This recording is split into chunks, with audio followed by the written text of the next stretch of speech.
Olá, pessoal, bom dia. Eu acho que eu estou conseguindo aqui compartilhar, vou aqui botar para compartilhar a tela.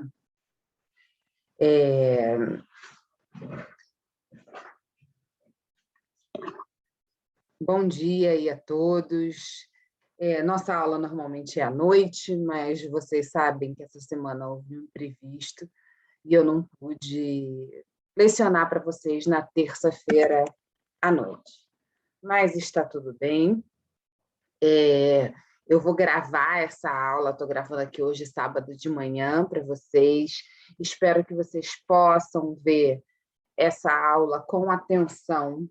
Essa aula não vai ser uma aula tão grande quanto uma aula presencial, por conta das questões da dúvida, né? Que aqui não temos e vai seguir um pouco mais o fluxo.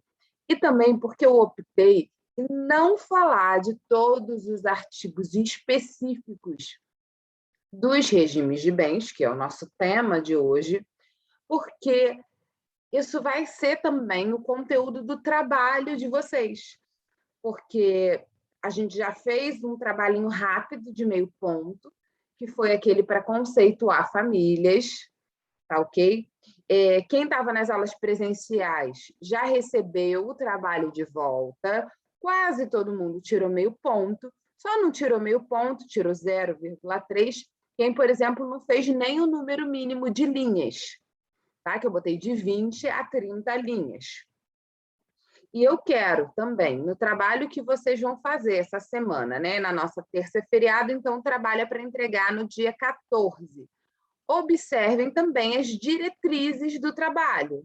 Eu vou colocar mínimo de 2, máximo de 3 folhas. Quem entregar só uma folha, é claro que já está descontado, ponto, porque não está seguindo as regras estabelecidas para o trabalho. Tá ok, pessoal? Assim, eu acho importante as regras porque direciona, né, o aluno, o candidato, eu falo isso também na aula lá na Emerge, que todo mundo é candidato do concurso, para observar o enunciado. Observar o enunciado é muito importante. A gente que é do direito tem que observar o enunciado, observar a lei, ok? Não pode ignorar o que está escrito na lei. Eventualmente, vocês já devem ter visto, uma norma do Código Civil pode ser considerada inconstitucional e, na prática, não ser aplicada. Mas o aluno, o estudante do direito, o profissional do direito, em síntese, ele tem que saber que existe aquela norma. Ele tem que saber que existe e tem que saber dizer por que ela não é aplicada. Mas tem que saber o conteúdo da norma. Isso é muito importante. E é por isso que vocês não podem deixar de ler o código. Ok? Ler o código é fundamental para quem estuda direito. Ah, professora, mas eu não vou decorar o que está no código. Não precisa decorar tudo, mas ter uma ideia é importante. A gente está trabalhando direito de família. Eu sempre coloco os artigos que se referem à aula. O ideal é que vocês acompanhem a aula, sempre com o código do lado. E, após a aula, ler todos os artigos sobre aquele tema que a gente tratou. Inclusive, para, se tiver alguma dúvida, poder me perguntar. Eu sei que hoje, nessa aula gravada, vocês não vão poder perguntar, mas na nossa próxima aula, dia 14, no início da aula, a gente vai ter um tempinho para falar, eventualmente, de alguma dúvida, algum questionamento sobre os artigos relacionados aos regimes de bens.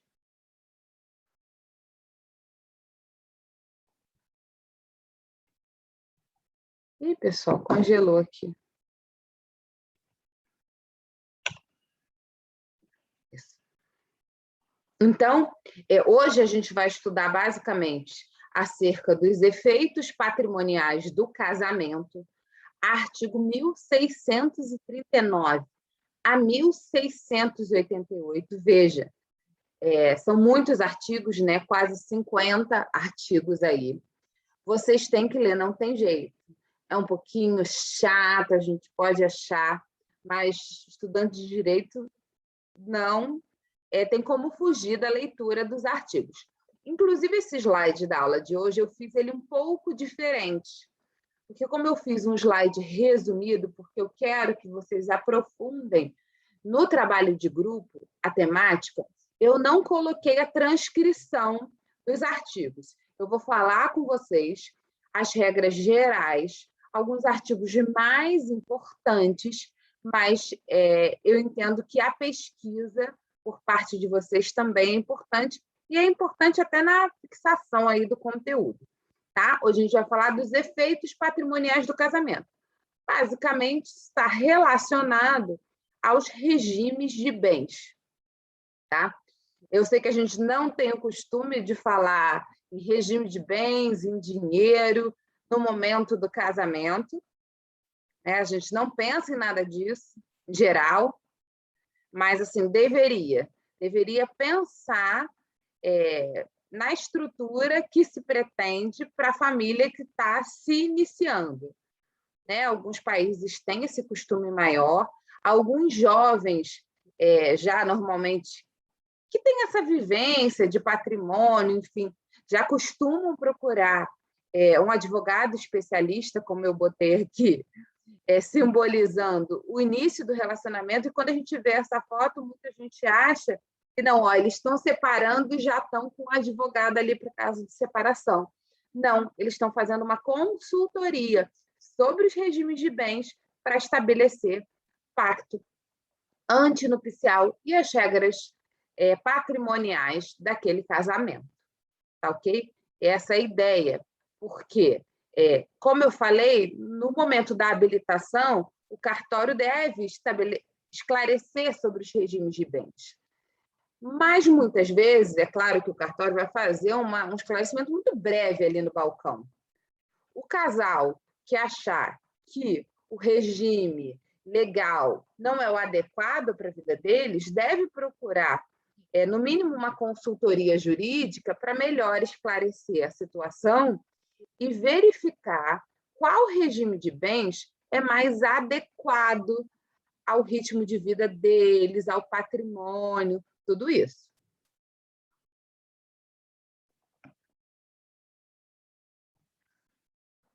E o que são os regimes de bens propriamente ditos?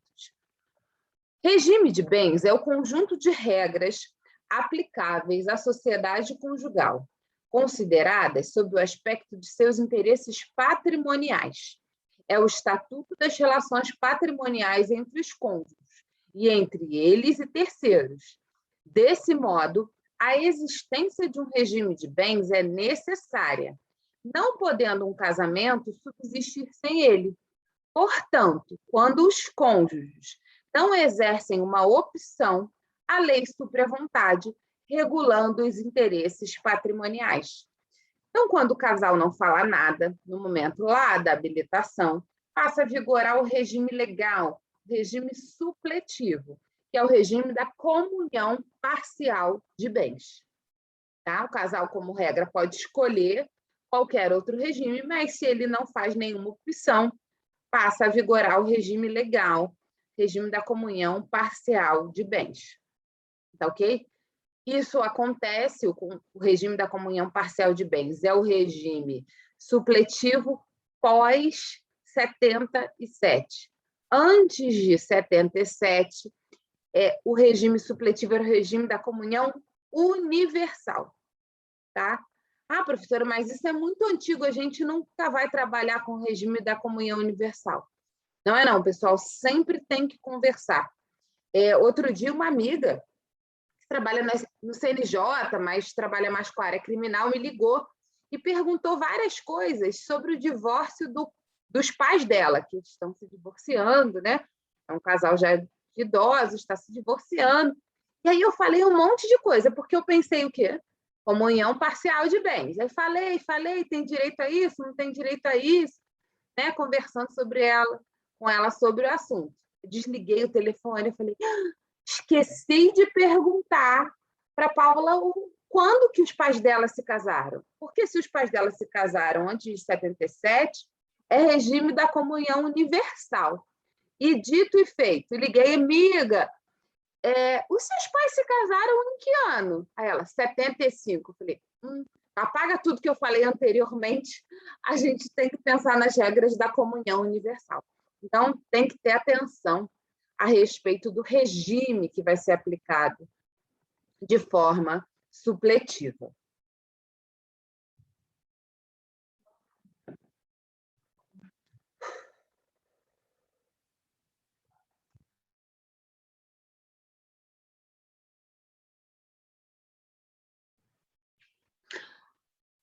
Existem alguns regimes gerais, algumas regras gerais aqui sobre os regimes de bens que a doutrina traz. O primeiro deles é o princípio da variedade de regimes, ou seja, o nosso legislador não poderia estabelecer um único regime de bens, tá? Tem que ter opções. E dentre as opções previstas no código que a gente vai estudar, também é lícito aos nubentes misturar regimes, combinar regras próprias. Então, eu posso, por exemplo, estabelecer um regime da separação de bens, mas deixar consignado no pacto que o primeiro imóvel adquirido pelo casal vai ser conjunto. Ou seja, eu estabeleci uma exceção à separação de bens. Isso é possível, não tem problema nenhum. Isso é uma opção do casal. Agora, se não tiver nada dito só a separação de bens, e o bem for registrado no nome de um só deles, isso vigorará, ok? E aí não tem presunção que afaste essa regra.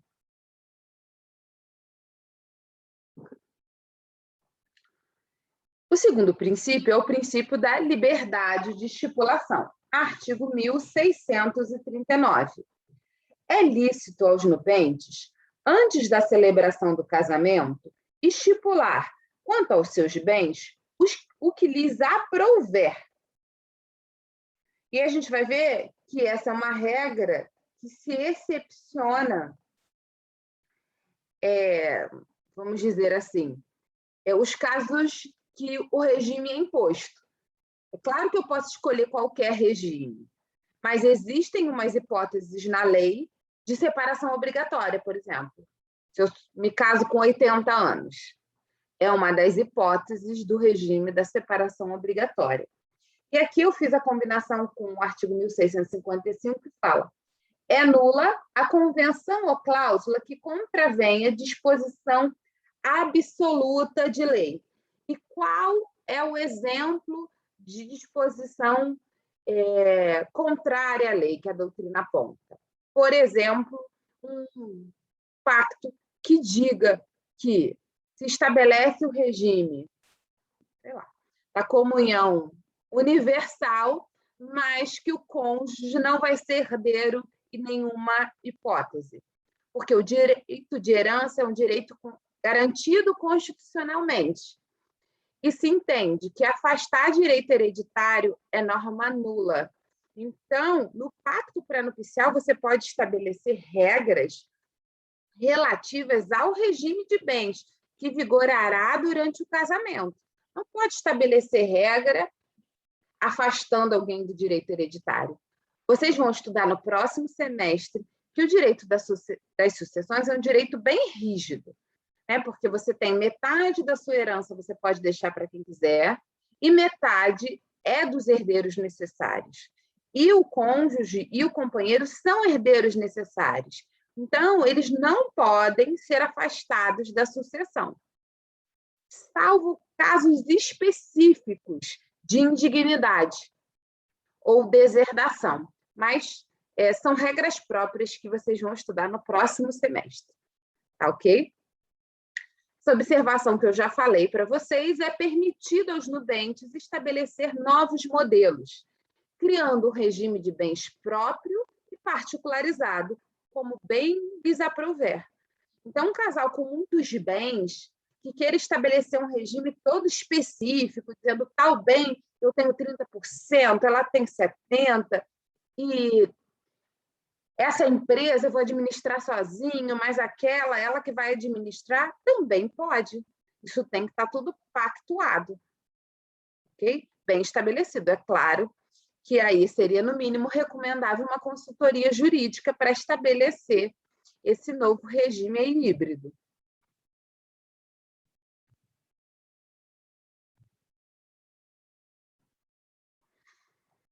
Outra regra aqui que é nova, não é nova, né? É do Código de 2002. Para vocês não é nova. Eu fiz faculdade antes do Código de 2002.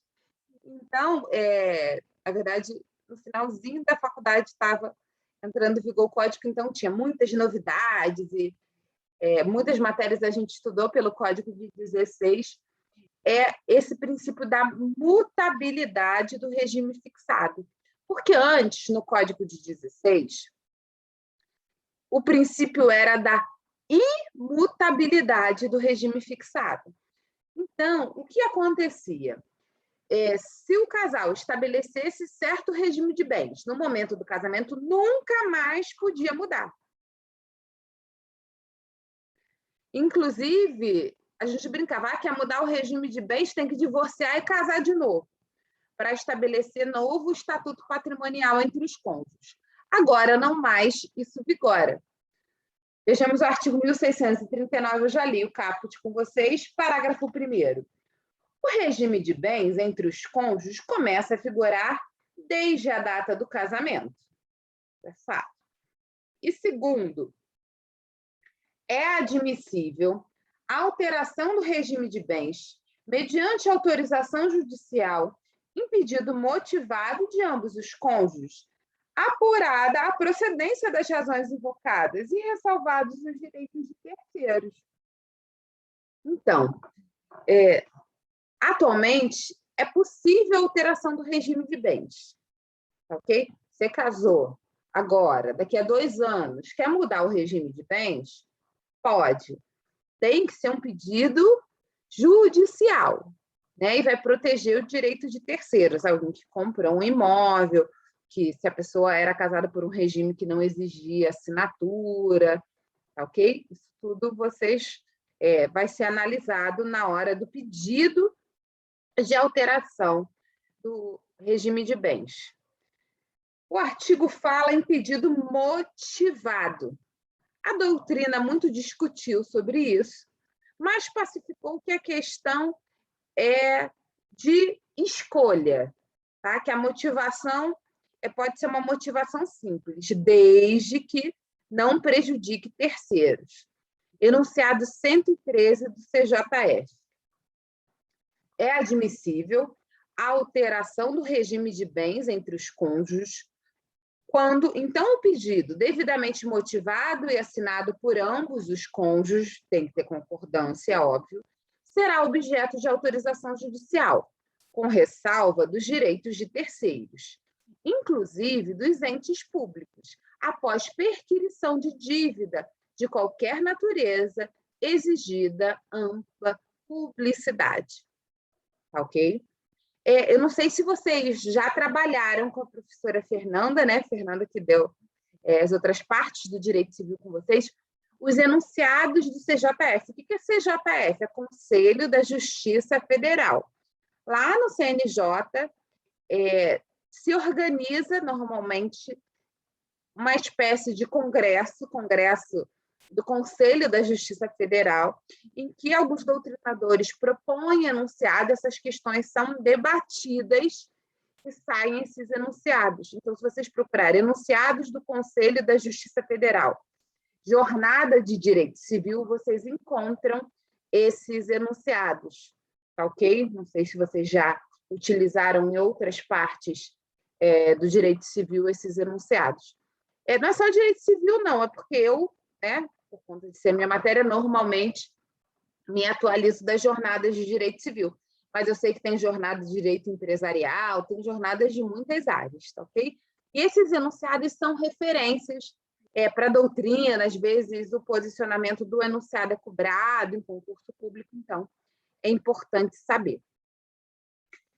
Outra questão a respeito da mudança do regime de bens pode mudar também o regime de bens quem casou antes do Código de 2002. Isso porque o artigo 2039, que é aquele que fala das regras de disposição, lá no final do Código Civil, as regras transitórias, aí, disposições finais e transitórias. O artigo 2039 diz o seguinte: o regime de bens nos casamentos celebrados na vigência do Código anterior é por ele estabelecido. Por conta desse artigo 2039, uma parte da doutrina inicialmente disse que só podia mudar de regime quem casou a partir de 2002. Quem casou antes continuava a vigorar o princípio da imutabilidade por conta dessa regra do 2039. Mas esse não é um entendimento que prevaleceu. O entendimento que prevaleceu é que pode sim trocar de regime, mesmo quem casou antes. Que essa regra do 2039 seria mais específica para o conteúdo do regime de bens. Então, por exemplo, antes havia um regime dotal, que não mais existe. Se alguém casou pelo regime dotal, continua utilizando as regras do Código 16, mesmo agora, porque o novo código não tem esse regime e quais regras seriam aplicadas. Então, a doutrina que prevaleceu traz essa explicação aí para o 2039 e temos o enunciado 260 do Conselho da Justiça Federal. Artigo 1639, parágrafo 2º. A alteração do regime de bens prevista no artigo 1639, parágrafo 2º, também é permitida na vigência dos casamentos estabelecidos no Código anterior. Só acho que eu parei o compartilhamento sem querer. Vamos de novo. Tá ok? Então, a alteração do regime de bens prevista no 1639, parágrafo 2º, também é permitida nos casamentos realizados na vigência da legislação anterior.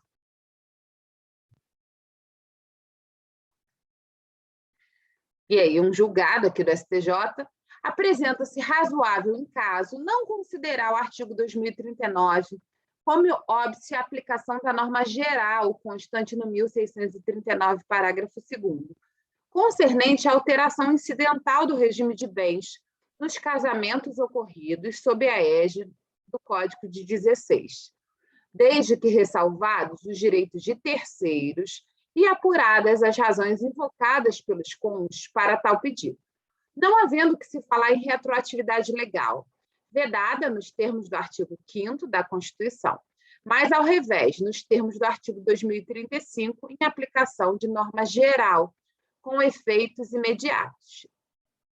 Essa é uma ementa de um julgado do STJ. No nosso trabalho, eu vou explicar melhor no fim da aula, mas o trabalho que vocês vão fazer, vocês vão ter que buscar também um julgado do STJ e trazer a ementa no trabalho e explicar o que esse julgado tem relação com o tema. Ok? Eu não sei se vocês estão acostumados a pesquisar entendimentos no STJ, mas eu acho importante que vocês saibam, né? Até para quem vai advogar, para quem vai fazer concurso, é super importante estar atualizado com os entendimentos do STJ, né? Superior Tribunal de Justiça, que é o órgão máximo que diz a norma infraconstitucional. Então, tem que procurar lá no site stj.gov.br, jurisprudência, procurar por palavra. Aqui você procuraria regime de bens, alteração, e consegue achar esses julgados, ok? Claro que aqui, como eu já botei o RESP para vocês, o número do recurso especial, vocês acham pelo número. Por que eu estou falando isso? Porque no trabalho de vocês vão ter que achar qual é o RESP. tá? Inclusive, essa minha aula, quando fala do regime de bens, eu tinha vários julgados nos slides e eu tirei, porque eu quero que vocês façam essa pesquisa. E aqui no mesmo sentido, outro RESP falando que o juiz deve aceitar o motivo do casal, tá? Desde que observado o direito de terceiros. A melhor interpretação, que deve conferir o artigo 1639, parágrafo 2º, é a que não exige dos cônjuges justificativas exageradas ou provas concretas do prejuízo na manutenção do regime de bens originário, sob pena de se esquadrinhar indevidamente a própria intimidade e a vida privada dos consortes. Não é para o juiz também ficar... Por quê? Que quer mudar? Agora você confia nela, antes não confiava. Claro que o juiz não é para fazer esse tipo de apuração, né? A gente viu que saiu a discussão da culpa no divórcio, não é para a discussão da culpa como regra ser objeto de maiores apurações. Tá ok?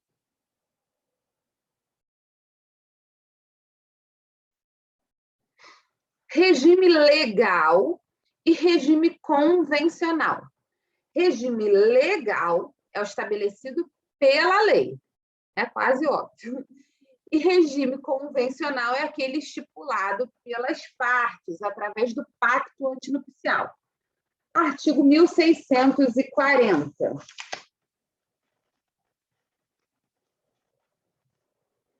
Não havendo convenção, ou sendo ela nula ou ineficaz, vigorará, quanto aos bens entre os cônjuges, o regime da comunhão parcial. Por que eu combinei com a Lei 6515 de 77? Porque foi a partir dessa lei que passou a vigorar o regime da comunhão parcial como regime legal. Antes de 77, ou seja, na redação originária do Código de 16, o regime legal era da comunhão universal, tá? E regime legal é diferente de regime obrigatório. Regime obrigatório é aquele que a lei impõe um regime. Artigo 1641. Antes de passar para o 1641, deixa eu ler o parágrafo único do 1640. Poderão os nubentes, no processo de habilitação, optar por qualquer dos regimes que este Código regula. Quanto à forma, reduzir-se-á a termo a opção pela comunhão parcial, fazendo-se o pacto antinupcial por escritura pública nas demais escolhas. Então, o pacto antinupcial ele tem que ser feito quando o casal opta por outro regime de bens. Artigo 1641 vai estabelecer o regime da separação obrigatória. Tá? É obrigatório o regime da separação de bens no casamento das pessoas que o contraírem com inobservância das causas suspensivas de celebração do casamento. O pessoal lembra que a gente estudou lá no 1523 as causas suspensivas da celebração do casamento? Por exemplo, quando você casa não tendo feito a partilha do casamento anterior. É uma das hipóteses de causa suspensiva, que fazem com que o regime tenha que ser o da separação obrigatória. Pessoal, isso é muito importante. Ok? Inciso 2, da pessoa maior de 70 anos, também se você casa com 75 anos, basta que um dos cônjuges tenha mais de 70 anos, que também a lei impõe o regime da separação obrigatória. Muito se discutiu acerca da constitucionalidade desse inciso, dizendo que uma pessoa idosa não é incapaz por si só, em razão da idade. Inclusive porque a gente vê, por exemplo, desembargador, ministro, ainda trabalhando, muitos advogados trabalhando com mais de 70 anos. E são pessoas lúcidas, ativas, que muitas vezes até decidem a vida dos outros, e como assim não pode decidir o próprio regime de bens.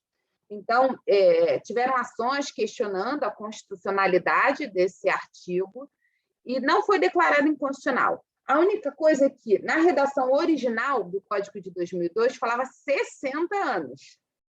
E aí foi considerado uma idade muito baixa. Mesmo que considerado idoso pela lei, 60 anos é uma pessoa, assim, um idoso muito jovem, né? E aí, em 2010, foi alterado para 70 anos. Vocês devem ter essa referência no Código, né? Alterado pela Lei 12.344 de 2010. Tá? Então, a partir de 70 anos também é imposto o regime da separação total de bens. Inciso 3 do 1641, de todos que dependerem para casar do suprimento judicial. Ok? Quem depende de suprimento judicial para casar? Né? Aquele entre 16 e 18 anos, em que os pais não deram a autorização, e a pessoa pôde pedir o suprimento judicial. Tá? Esse artigo 1641 é muito importante. Vocês vão ter que ler todos os artigos. Pessoal, a orientação que eu recebi da coordenação é que a prova será toda múltipla escolha. Eu sei que a nossa matéria tem conceitos mais fluidos, mais de entendimento, mas como a matéria, a prova, será toda múltipla escolha, né, por uma diretriz aí da faculdade, mas que nunca vocês têm que estar de olho nos artigos importantes, né? Porque aí a prova vai ser sem consulta e as questões divergentes não vão cair na prova. Mas eu posso dar um problema dizendo, o casal se separou, ela tinha se divorciado há menos de um mês, ela casou novamente, não tinha feito partilha do casamento anterior e compraram um bem. Esse bem é dos dois, por exemplo. E vocês vão ter que falar, não, nesse caso vale o regime da separação obrigatória. Então, cada bem é só daquele cônjuge que o adquiriu, tá? Vai cair um probleminha com o regime de bens.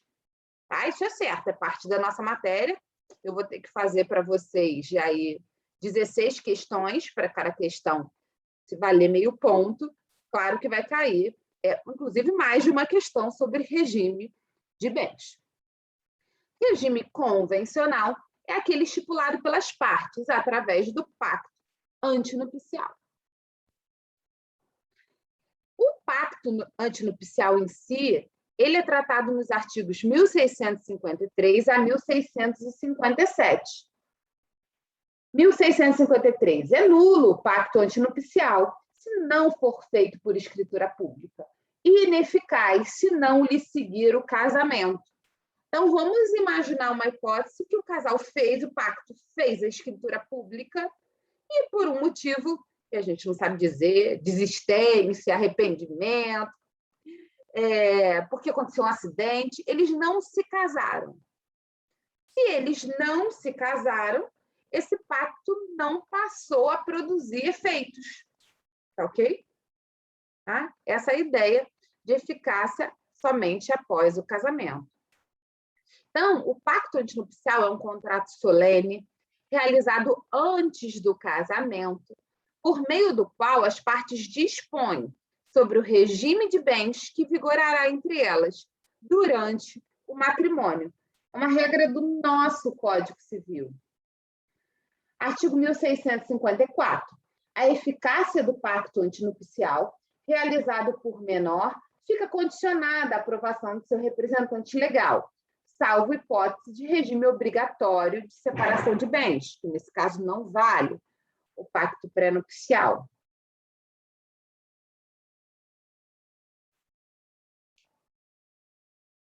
Tá ok, pessoal? Então, no nosso sistema, o pacto tem que ser feito antes do casamento e ele vai tratar dos direitos patrimoniais, entendidos aí como regime de bens. Tá? Por que eu estou falando isso? Pode, no pacto, o casal dizer, no caso de separação, se a gente tiver filhos menores, a guarda será do pai? Não pode. Nem do pai, nem da mãe. Por quê? A guarda é estabelecida de acordo com o melhor interesse da criança. Então, não pode o casal previamente estabelecer a quem caberá a guarda. Claro que no momento do divórcio, eles podem fazer um acordo sobre a guarda, mas o que está estabelecido no pacto não é impositivo. Não pode constar no pacto que, em caso de morte, um cônjuge não será herdeiro do outro. Isso não pode, porque ofende a regra absoluta do direito de herança e o fato de que cônjuge e companheiros são herdeiros necessários. Lá no direito sucessório temos a regra do artigo 1845, que não pode ser afastada. Artigo 1845. São herdeiros necessários os descendentes, os ascendentes e o cônjuge. Essa é uma regra que não pode ser afastada por vontade das partes.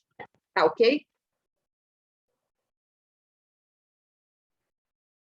O código vai trazer expressamente a forma, que é por escritura pública, a necessidade do registro, artigo 1657, as convenções antinupciais não terão efeito perante terceiros, senão depois de registradas em livro especial pelo oficial do registro de imóveis do domicílio dos cônjuges.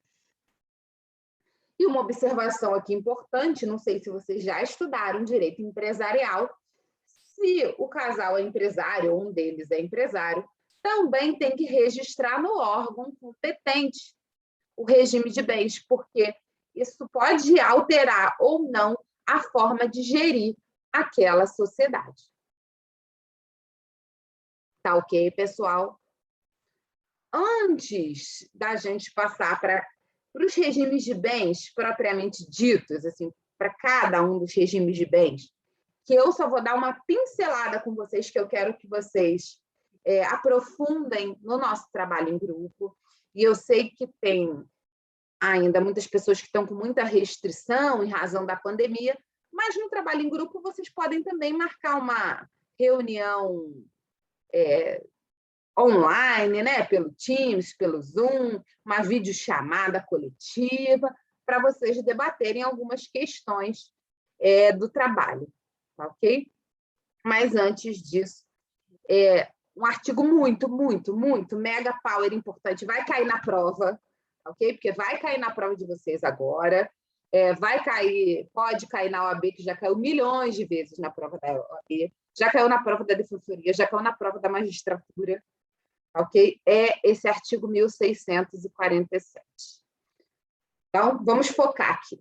Diversos atos expressamente previstos em lei dependem da vênia conjugal, salvo no regime da separação absoluta e no regime da participação final nos aquestos, quando há cláusula nesse sentido.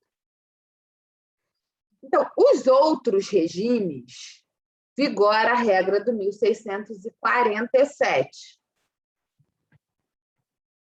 Artigo 1647. Ressalvado o disposto no artigo 1648, nenhum dos cônjuges pode, sem a autorização do outro, exceto no regime da separação absoluta, e aí vocês têm que combinar no código, né, para vocês saberem. E também na participação final dos aquestos, quando há pacto, dispensando a vênia conjugal, que isso é previsto no 1656. Em todas as outras hipóteses, o cônjuge precisa assinar. Para quê? Para alienar ou gravar de ônus real bens imóveis, pleitear como autor e réu acerca desses bens ou direitos, prestar fiança ou aval, fazer doação, não sendo remuneratória de bens comuns. Então, olha só, não importa se o bem é comum ou se o bem é particular. O cônjuge tem que assinar. Esse artigo é muito, muito, muito importante e as pessoas esquecem dele. Quem não trabalha com direito, assim, com essa parte de imóveis, com direito de família, sucessões, acaba por esquecer. Tá? Vou dar um exemplo da minha casa, para ver se a gente ajuda a fixar. Né? Meu marido também é da área jurídica, mas sempre foi professor de processo penal. Uma vez, ele falou assim para mim, amor, eu vou vender o meu apartamento de Copacabana. Esse apartamento dele, de Copacabana, ele herdou da tia dele antes da gente casar. Esse imóvel é comum? Eu tenho participação nesse imóvel que ele herdou antes da gente casar? Não, não tenho. O imóvel não é meu. Eu não tenho meação sobre o imóvel.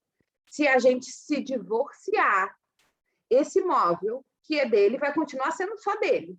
A gente vai ter que dividir, no momento do divórcio, somente os bens adquiridos na constância do casamento.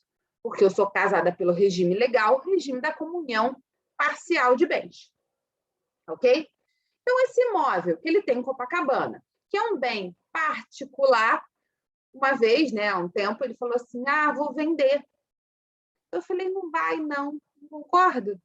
Aí ele, né, falou, mas esse bem é particular, não preciso da sua concordância para vender. Eu falei, precisa sim. 1647. Foi engraçado que ele falou isso no jantar e os meninos, mas vocês falam de artigo bem na hora do jantar. Mas é porque esse artigo é muito importante. E ele não pode vender um imóvel, mesmo que particular, sem a minha anuência. A ideia dessa necessidade de vênia conjugal é a ideia de proteção do patrimônio familiar. Porque, vejam a hipótese, que um casal, por exemplo, como eu estava dando o meu exemplo, se a gente não tivesse adquirido nada durante o casamento e só tivesse o imóvel de Copacabana, que é um bem particular, e a gente morasse nesse apartamento, vamos imaginar que ele vendesse o apartamento sem me falar nada. A família não ia ficar desprotegida? A entidade familiar não ia ficar desprotegida? Então, é a ideia de proteção do patrimônio familiar. Se eu não der a anuência, ele não pode vender? Em regra, não pode.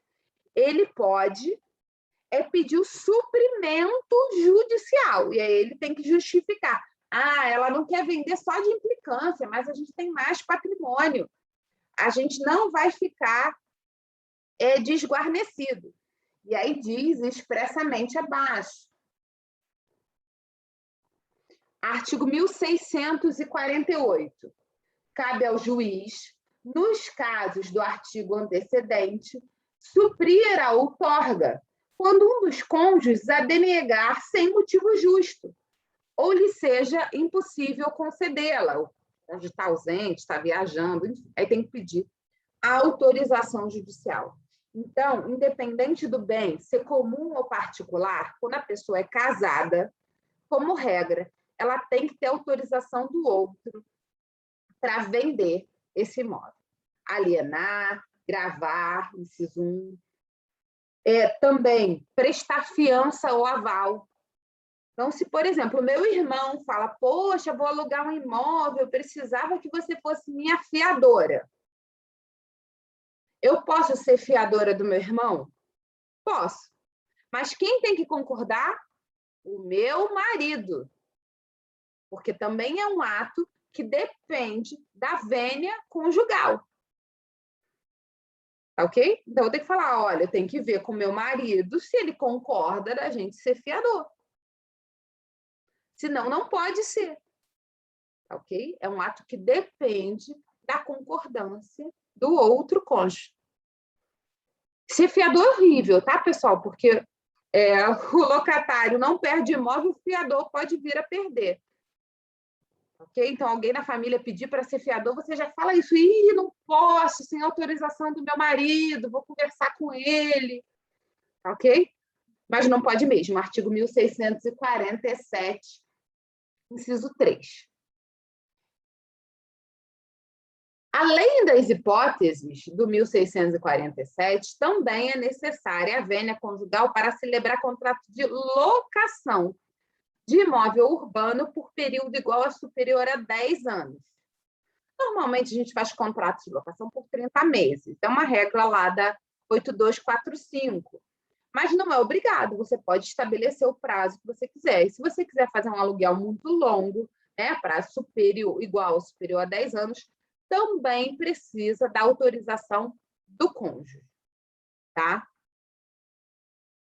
Quando que não precisa da autorização do cônjuge? Quando a pessoa é casada pelo regime da separação absoluta.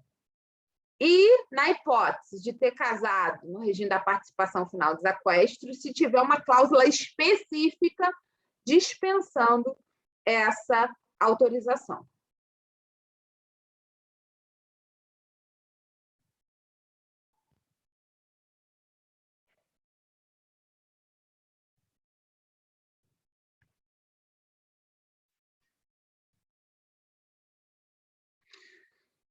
O que algumas dúvidas surgem na prática? Ah, mas a pessoa prestou fiança e nem falou que era casada. Se ela omitiu essa situação, para não prejudicar totalmente a pessoa em relação à qual ela foi fiadora, o STJ fala, súmula 332, a anulação de fiança prestada sem a outorga uxória implica a ineficácia total da garantia. Então, teríamos que saber o estado civil da pessoa. É claro que se a pessoa agiu de má fé, aí tem uma responsabilidade civil em relação a ela.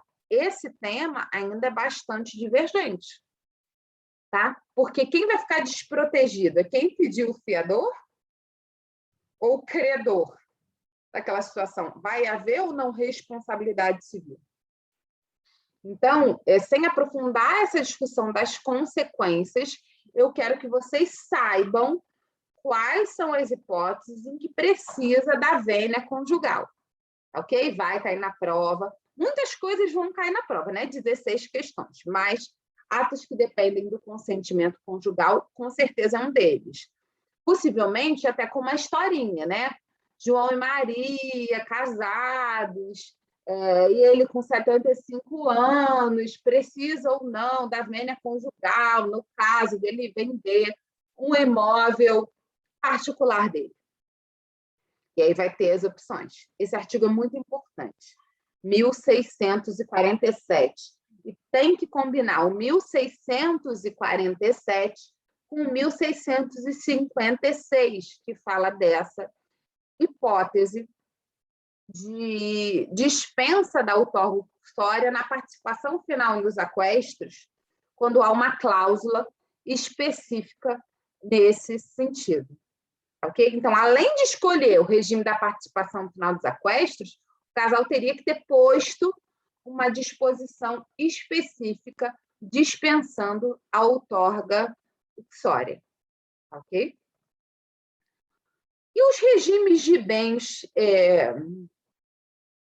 tipificados aqui no nosso código? O primeiro deles, o mais comum, o que vigora na maioria absoluta dos casos, é o regime da comunhão parcial de bens. Ele vem regulamentado aí no artigo 1658 a 1666. Dispõe, em síntese, que somente os bens adquiridos após o casamento formam um conjunto de bens do casal. Este é o regime legal, que vigora nos casamentos sem pacto antinupcial ou cujo pacto seja nulo, vigente entre nós desde a lei do divórcio, que é a lei de 77. Alguns bens, mesmo adquiridos na constância do casamento, são excluídos da comunhão. Artigo 1659. Então, qual é a regra? Tudo que é adquirido na constância do casamento é dos dois. Ok? Qual é a exceção? 1659. E essas exceções têm que ser vistas com muita atenção, porque normalmente na prova também é cobrado qual é a exceção. Tá? Porque a regra é, estou casada, meu marido compra um carro, esse carro é metade meu? É. Essa é a regra. Agora, quais seriam as exceções? Artigo 1659. Excluem-se da comunhão os bens que cada cônjuge possuir ao casar, ou lhe sobrevierem na constância do casamento, por doação ou sucessão, e os subrogados no seu lugar. Então, o que eu comprei antes não comunica, né? Não pertence também ao marido. O que eu recebi por doação, né? Se eu recebo um carro ou um imóvel em doação do meu pai, esse imóvel não se comunica ao meu marido. Se eu recebo um bem por herança, né? Minha mãe faleceu, recebi um bem por herança, esse bem também não se comunica ao meu marido. E subrogado em seu lugar. O que seria isso? Que entrou no lugar do outro. Vamos supor, a história aí do mesmo exemplo. O meu marido tem um imóvel, né? Um kitnet lá em um apartamento pequeno, lá em Copacabana, que ele herdou da tia antes da gente casar. Então, é um bem particular. Vamos supor que ele vende esse imóvel e compra outro. Se ele compra outro com esse mesmo dinheiro, o novo imóvel foi subrogado no lugar do anterior. Isso tem que ficar muito bem provado, porque senão há discussão. Não, ele comprou 5 anos depois o novo. A outra pessoa mal intencionada pode falar, não, ele vendeu de Copacabana, a gente gastou o dinheiro todo, depois a gente conseguiu juntar outro dinheiro, não é nada de subrogado. Então, a recomendação é que essa subrogação esteja escrita no documento e o cônjuge assine, né, para ele não poder no futuro dizer que não é subrogado em relação a bem particular. Inciso 2. Os bens adquiridos com valores exclusivamente pertencentes a um dos cônjuges em subrogação aos bens particulares, a hipótese que eu já falei. As obrigações anteriores ao casamento, as obrigações provenientes de atos ilícitos, salvo reversão em proveito do casal, os bens de uso pessoal, os livros, instrumentos de trabalho, os proventos do trabalho pessoal de cada cônjuge, pensão, meio soldo, montempio. Então, eu estou lendo aqui, que dá muita polêmica também, 1659, incisos 6 e 7. Porque se fala, o salário não se comunica, alguém podia pensar, então o dinheiro, as coisas que eu compro com o meu salário não se comunicam. Porque se o salário não se comunica, mas não é essa a interpretação. Inclusive porque as pessoas, a maioria das pessoas honestas, compram bens com dinheiro de salário, né? E se eu estou pagando financiamento da minha casa, eu estou pagando financiamento com dinheiro? O dinheiro do meu salário. Ia ser com dinheiro do quê? Em geral, as pessoas vivem do próprio salário, ou elas receberam por doação, aí tem que informar que é doação.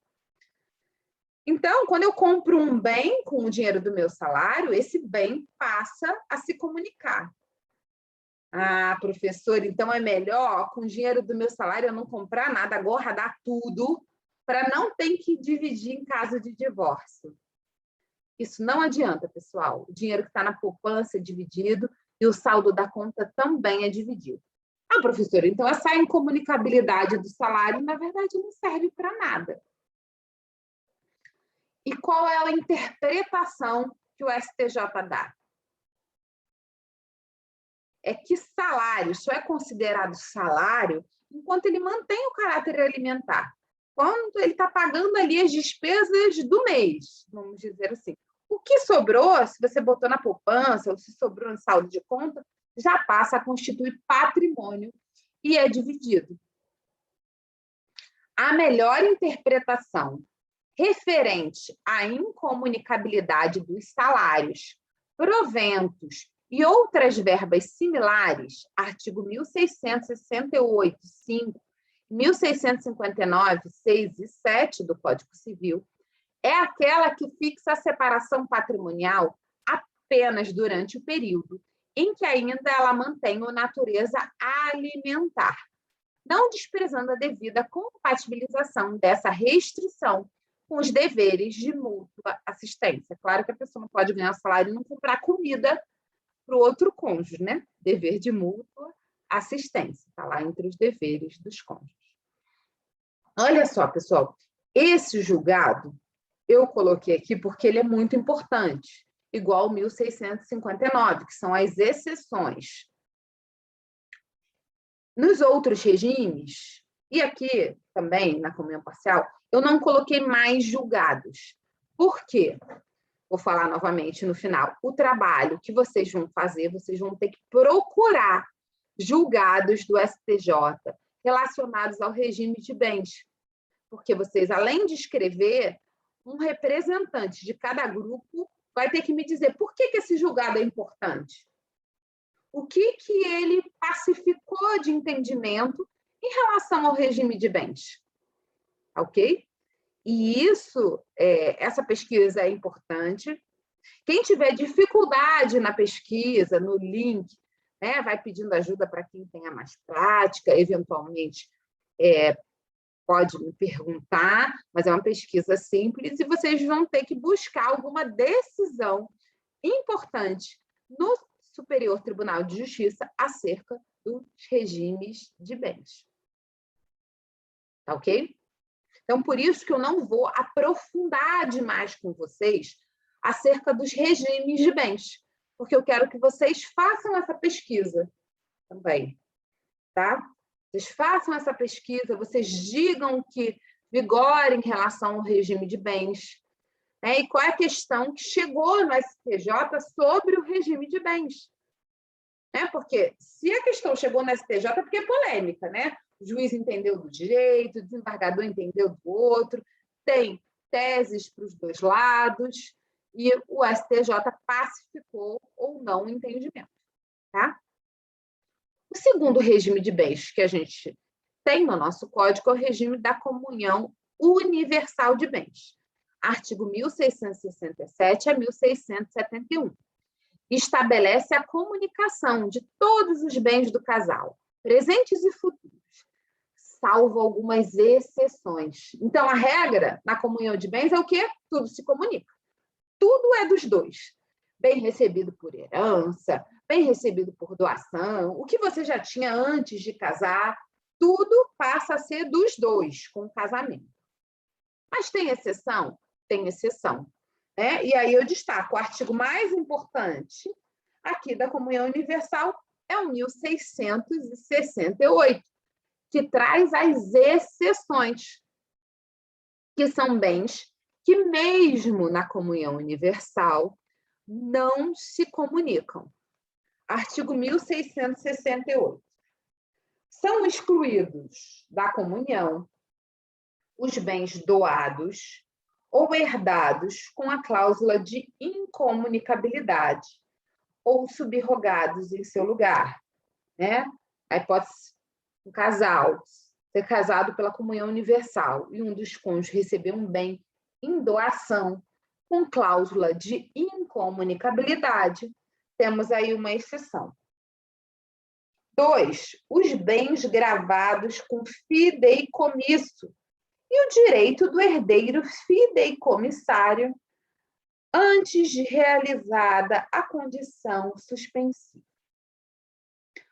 Fideicomisso é uma forma de substituição testamentária que vocês vão estudar no próximo semestre, que estabelece que determinado bem fique por um tempo com uma pessoa para que essa pessoa passe para outra pessoa que foi indicada pelo testador.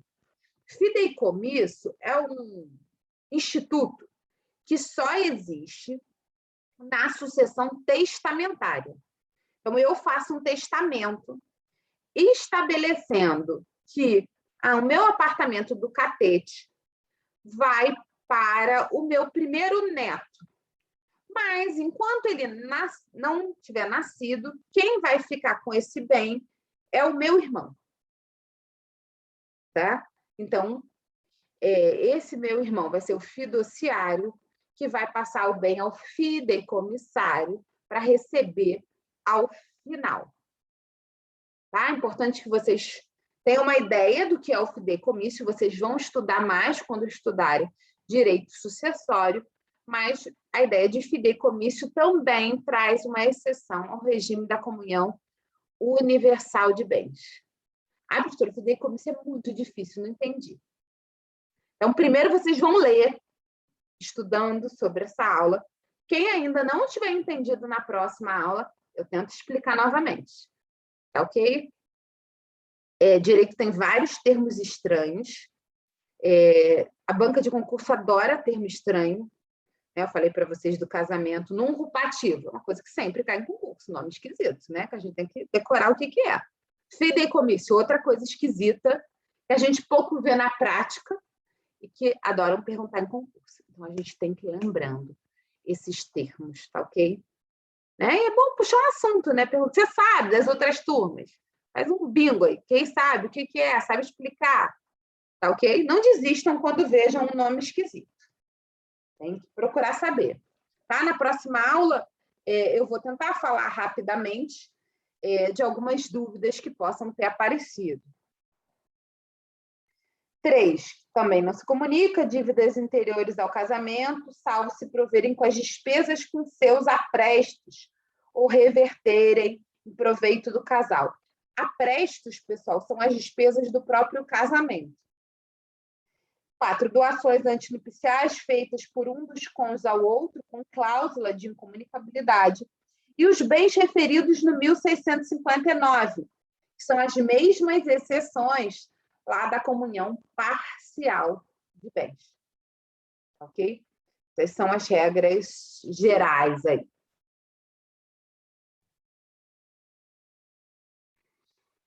Outro regime estabelecido no nosso código é o regime da separação de bens.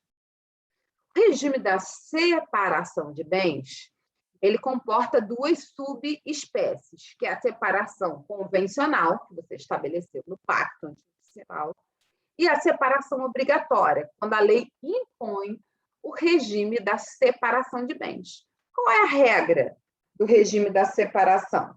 É que cada bem pertence somente ao cônjuge que o adquiriu. Essa é a regra geral. Aqui tem 2 enunciados do CJF, enunciado 261. A obrigatoriedade do regime da separação de bens não se aplica à pessoa maior de 60 anos quando o casamento for precedido de união estável iniciada antes dessa data. Pessoal, o enunciado fala em 60 anos, porque esse enunciado é anterior a 2010. E antes de 2010, o Código 1641, inciso 2, falava 60 anos. Agora a gente tem que ler esse enunciado 70 anos. Mas diz que não se aplica quando precedido de união estável iniciado antes dessa idade. Então, se o casal estava junto desde que eles tinham 30 anos e resolveram casar no papel direitinho com 75, não vai se aplicar, né, se demonstrado o início da união estável em data anterior ao casamento. Ok, pessoal? Isso é importante. E acontece, não com tanta idade, mas acontece com certa frequência. A pessoa, às vezes, mora junto muitos anos e depois quer se casar. Às vezes já tinha o sonho antes e não pôde casar porque não tinha dinheiro. Muitas hipóteses, ou porque decidiram só nesse momento. Ok? Eu conheço um casal que viveu junto 25 anos em união estável, com filhos. Com 25 anos eles já tinham até um neto e resolveram se casar quando fizeram 25 anos de união estável.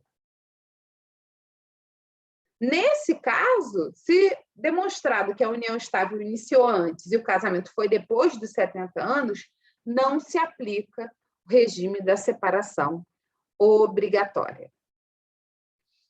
Outro enunciado importante. A obrigatoriedade da separação de bens, nas hipóteses dos incisos 1 e 3 do 1641, não impede a alteração do regime, desde que superada a causa que impôs. Por que só 1 e 3, gente? Porque na hipótese do inciso 2 é ser maior de 70 anos. Nunca vai superar essa causa, né? Porque a pessoa nunca vai... a idade da pessoa nunca vai diminuir, né? Mas, no inciso 1, a pessoa casou pelo regime da separação obrigatória porque não tinha feito a partilha do casamento anterior, por exemplo. Ela pode pedir a mudança do regime de bens, provando que essa causa não mais subsiste, porque já fez a partilha, por exemplo? Pode. Não tem problema nenhum. Tá ok? Pessoal, não sei se eu falo muito rápido, às vezes eu acho que sim, às vezes eu acho que não, mas é vantagem dessa aula gravada, né? Vocês podem dar um pause, eu vi de novo. Estou tentando aí me adaptar também a esse novo modelo de aula. Uma súmula muito, muito, muito importante do STF é a súmula 377, que ela é uma súmula... Professora, por que é súmula do STF se quem trata de matéria infraconstitucional é o STJ? Então, pessoal, essa súmula é anterior à Constituição.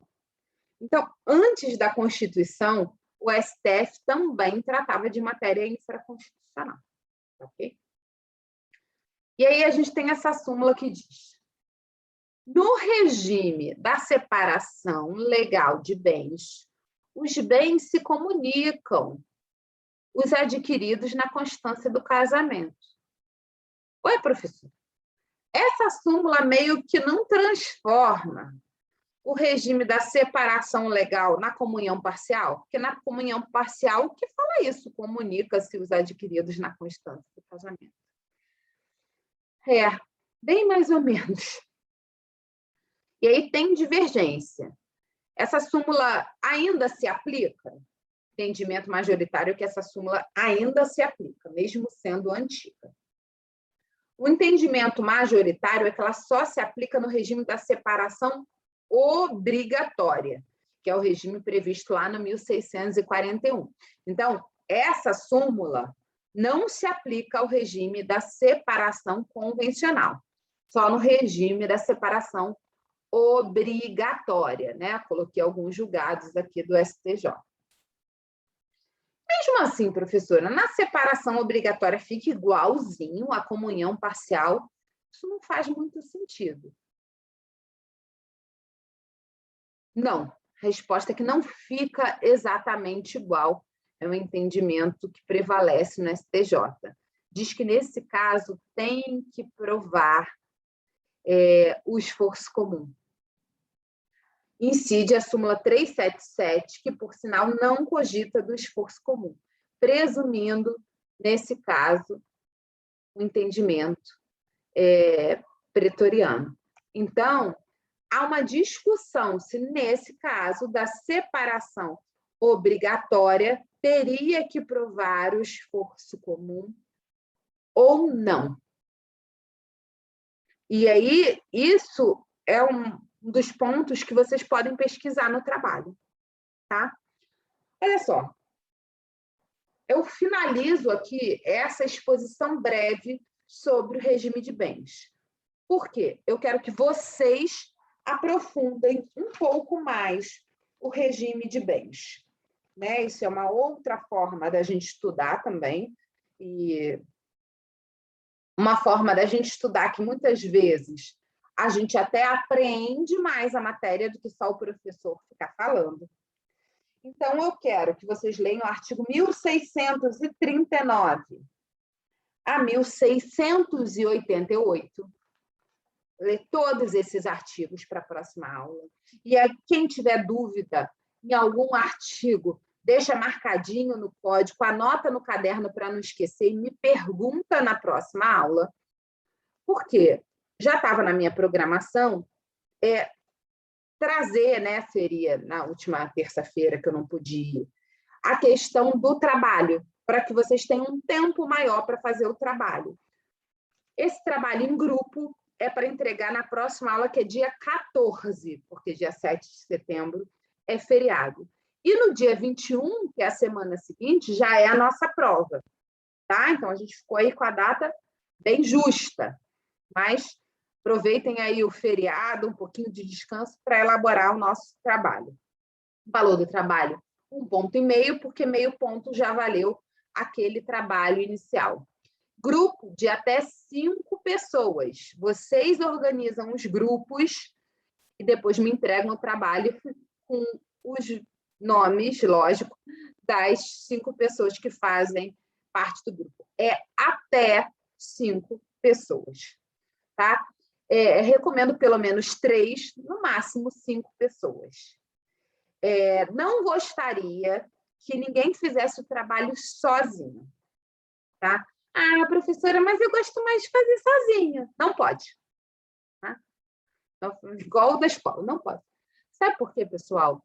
No direito, é muito importante a gente ter alguma interação social, né? Essa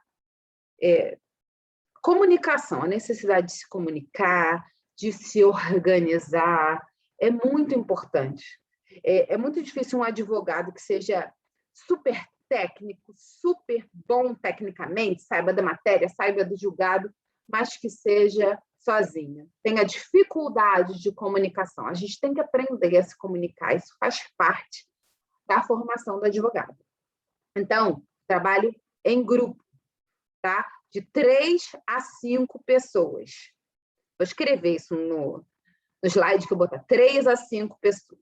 Fonte Arial 12, mínimo de 2 folhas, máximo de 3 folhas. Vocês têm que fazer o quê? Escolher um dos regimes de bens. Não precisa falar de todos. Eu quero que vocês leiam todos para vocês entenderem e poder escolher também. Mas no trabalho é só escolher um regime de bens. Aí bota o título, né? Regime de bens escolhido. Participação final dos aquestos. Tem que dizer, conceituar e explicar rapidamente como funciona esse regime e trazer uma decisão do STJ a respeito de algum ponto divergente relacionado ao tema. Mas, professora, como vou saber se esse ponto é divergente ou não? Pessoal, se tem decisão do STJ falando sobre esse regime de bens, é porque é divergente, porque senão a questão não tinha chegado até o STJ. Então, se vocês pegarem STJ, escrever participação final nos aquestos e acharem uma decisão, essa decisão era de um tema que anteriormente era divergente. Do grupo, vocês têm que escolher um representante para apresentar o trabalho. Cada grupo vai ter até 5 minutos para apresentar o trabalho. 5 minutos marcadinho no relógio, pode ser menos, de 2 a 5 minutos. O que eu quero que o representante me diga, principalmente, é acerca da decisão do STJ. Então, vocês vão ter que me explicar, dizer, professora, essa questão chegou no STJ porque no regime da separação convencional tinha um bem que foi adquirido com recurso dos dois. E o STJ decidiu desse jeito. Tá ok, pessoal? Olha só, encontro vocês no dia 14. Quem puder ir presencialmente, eu encontro lá na faculdade. Quem não puder, a gente encontra na aula de forma online. Tá? Não esqueçam do trabalho, vai ter que entregar no dia 14. Claro que quem estiver na faculdade, a apresentação vai ser na sala de aula. Quem não estiver na faculdade, vai apresentar abrindo a câmera e fazendo a apresentação do mesmo modo. Tá ok, pessoal? Um bom feriado a todos e bom estudo.